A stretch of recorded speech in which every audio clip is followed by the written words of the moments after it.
Old pension scheme को लेकर दिल्ली के जंतर मंतर पर धरना प्रदर्शन चल रहा था। जानते हैं कि आखिर क्या इनकी मांगे हैं। जिस प्रकार से पिछले कई घंटों से आप लोग लगातार ओल्ड पेंशन स्कीम को लेकर के अपनी बातें रख रहे हैं, आवाज़ बुलंद कर रहे हैं, तो वजह क्या है? बड़ी सीधी सी दो वजह हैं। ओल्ड एज पर कर्मचारियों की सोशल इनकम जो सिक्योरिटी की गारंटी थी वो छीन ली गई है। अभी लोग रिटायर हो रहे हैं, 1000, 500, 200, 400 रुपये पेंशन मिल रहे हैं, उससे गुजारा नहीं हो सकता किसी का। सरकार की 30-32 साल 35 साल लोग सेवा करते हैं, उसके बाद आप पेंशन का राइट भी छीन लिए। अब लोग एक बच्चा पैदा करते हैं, वो भी अमेरिका और पता नहीं कहाँ पढ़ने भेज देते हैं। उनकी सेवा कौन करेगा? अगर कल को पैसा भी नहीं होगा, खाएंगे क्या, पहनेंगे क्या, कैसे मेडिकल अपना ट्रीटमेंट कराएंगे? इसको लेकर के पिछले 10 साल से हम लोग आंदोलन कर रहे हैं। ये बात सच है कि सरकार ने इस मामले में 3 बार कदम बढ़िया उठाए हैं। मैं ये नहीं कहूँगा कि सरकार ने कुछ नहीं किया, सरकार ने किया है, लेकिन जितना भी किया अभी वो नाकाफ़ी है। अभी हमको 2 बदलाव और चाहिए। 2 बदलाव सरकार और दे दे। हमारा कंट्रीब्यूशन जीपीएफ की तरह हमको वापस देने का प्रावधान कर दे, प्लस 25 साल की जगह सरकार ने 25 साल पे 50% की पेंशन दे दी।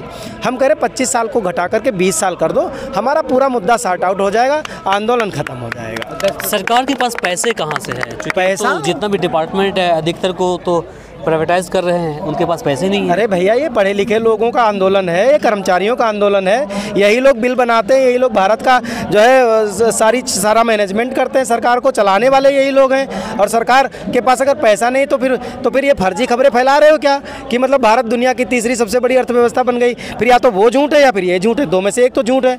दूसरी बात मैं बताऊँ, भारत दुनिया की सबसे बड़ी आबादी वाला देश है, सबसे बड़ी इकोनॉमी वाला देश है। कम नहीं इकोनॉमी, सबसे ज़्यादा रेवेन्यू जनरेट हो रहा है। अरे यहाँ मगजमारी बंद कर दो, बीच की दलाली बंद कर दो, भ्रष्टाचार बंद कर दो, देखो भारत अपने आप तरक्की कर जाएगा। हाँ, भ्रष्टाचार क्यों हो रहा है? वो जब भ्रष्टाचार हो रहा है आप उन लोगों को बचा रहे हो, उसको ख़त्म करो। भारत दुनिया की तीसरी नहीं पहली अर्थव्यवस्था है और पेंशन देने में सक्षम है। सारी कैलकुलेशंस हम लोगों ने कर रखे हैं, सारे फार्मूले चेक कर रखे हैं, बहुत आसान है। बस प्राइवेट जो कंपनियां हैं उनके शिकंजे से भारत सरकार को निकलना पड़ेगा, कारपोरेट सेक्टर के दबाव से निकलना पड़ेगा। सरकार 30, 32, 35 साल तक हर कर्मचारी को 14% एक्स्ट्रा मतलब जो है कंट्रीब्यूशन दे रही है, हमारे वेतन के बराबर 14%।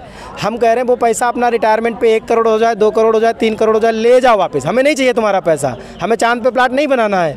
हम वो पैसा आपको दे रहे हैं वापस। जो पैसा ना मुझे मिलता था ना सरकार को वापस मिलता था, वो कंपनियां खा जाती थी, वो पैसा सरकार के पास जाएगा, सरकार का रेवेन्यू बढ़ेगा। उसके बदले में जब तक कर्मचारी जिंदा रहे उसे 50% पेंशन की गारंटी दे दो, वो डीए की फैसिलिटी दे दो, बस इतनी सी डिमांड है।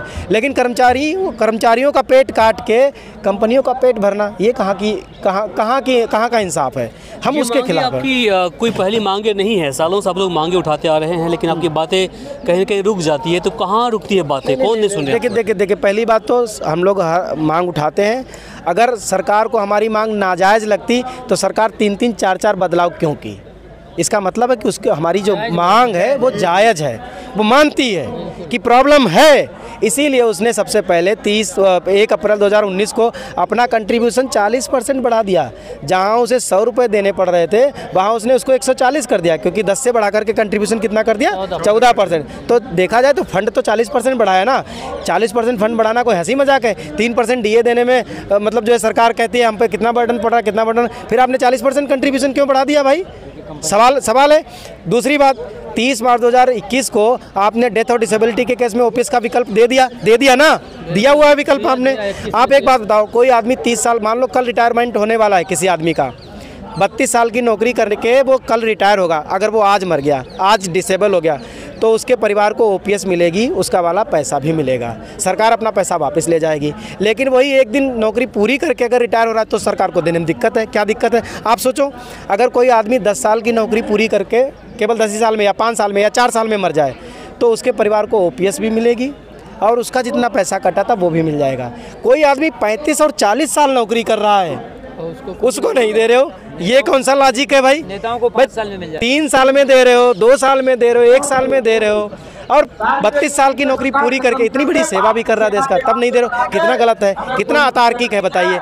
हम ये कह रहे हैं कुछ मत करो आप, वही 30 मार्च 2021 वाला जो विकल्प है उसे रिटायरमेंट, अनिवार्य सेवानिवृत्ति और स्वैच्छिक सेवानिवृत्ति तीनों पे लागू कर दो। हमको एक बार और दे दो विकल्प तो हमने दे ही रखा, एक बार और दे दो, खत्म कहानी। आप नरेंद्र पेंशन स्कीम रखो, न्यू पेंशन रखो, नेशनल पेंशन कुछ रखो, चल ही रहा है, हमें क्या दिक्कत है? कोई दिक्कत नहीं है। बहुत आसान है, लेकिन कर्मचारियों का शोषण किया जा रहा है, कर्मचारियों को परेशान किया जा रहा है। वो रिटायर हो रहे हैं, उनको गारंटीड पेंशन नहीं दी जा रही है, उनके परिवार, उनके सब पूरा उनका अड़ोस पड़ोस, उनका जितना नेटवर्क है सब दुखी है, पूरा भारत दुखी। 91 लाख कर्मचारी परिवार हैं, ये बहुत बड़ा है, करोड़ों लोग हैं उससे प्रभावित। एक आदमी को जब वेतन मिलता है, उसका परिवार, उसके नातेदार भी पलते हैं। जब लोगों को जरूरत पड़ती है वो उनसे भी उधारी मांगते हैं, वो उनको भी मदद करते हैं, तो वो सब परेशान हैं। जहाँ जहाँ ये बीमारी जाएगी वहाँ वहाँ लोग परेशान होंगे। और माननीय नरेंद्र मोदी जी तो बड़े ऐतिहासिक व्यक्ति है, बड़े बड़े फैसले लिए हैं उन्होंने और लेने वाले हैं। हमें पूरा उम्मीद है, पूरा विश्वास है कि ये मुद्दा उन्हीं के नेतृत्व में हल होगा और 2025 से पहले हल होगा। हमें विश्वास। बहुत शुक्रिया। तो बाकी इसे लेकर आप क्या सोचते हैं कमेंट बॉक्स में लिखकर जरूर बताएं। इस वीडियो को अधिक से अधिक शेयर करें ताकि बाकी लोगों तक जानकारी पहुंच पाए। फिलहाल के लिए मुझे इमरान को दीजिए नमस्कार।